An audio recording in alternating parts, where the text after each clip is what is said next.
Hot వాతావరణంలో కూల్గా ఓ డాక్టర్కి ఐస్ క్రీమ్ తినాలనిపించింది. దాంతో ఆ విషయాన్ని తన చెల్లికి చెప్పాడు. అన్నయ్య చెప్పాడని ఆ చెల్లి తన అన్నయ్య కోసం ఆన్లైన్లో ఐస్ క్రీమ్ను ఆర్డర్ చేసింది. చెప్పిన టైంకి చేసిన ఆర్డర్ ఇంటికి వచ్చింది.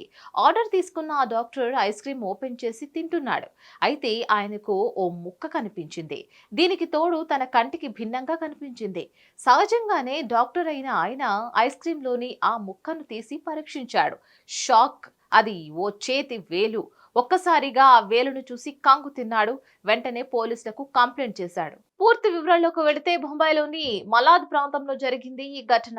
ఆన్లైన్ డెలివరీ యాప్ లో ఆర్డర్ చేసిన ఐస్ క్రీమ్ తెరిచి చూడగా చేతి వేలు దర్శనమివ్వగా షాక్ అయిన సదరు డాక్టర్ పోలీసులకు కంప్లైంట్ ఇచ్చాడు. అతడు పోలీసులకు ఇచ్చిన ఫిర్యాదు ప్రకారం తన చెల్లి గ్రాసరీస్ ఆర్డర్ చేస్తూ ఉండగా తన కోసం 3 బటర్ స్కాచ్ ఐస్ క్రీమ్లు ఆర్డర్ చేయమని కోరాడు.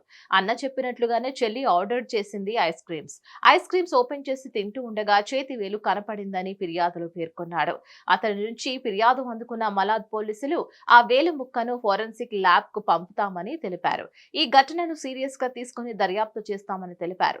ఈ విషయాన్ని తాము తీవ్రంగా పరిగణిస్తున్నామని కూడా తెలిపారు. మరిన్ని అప్డేట్స్ కోసం please like, share and subscribe to hit TV.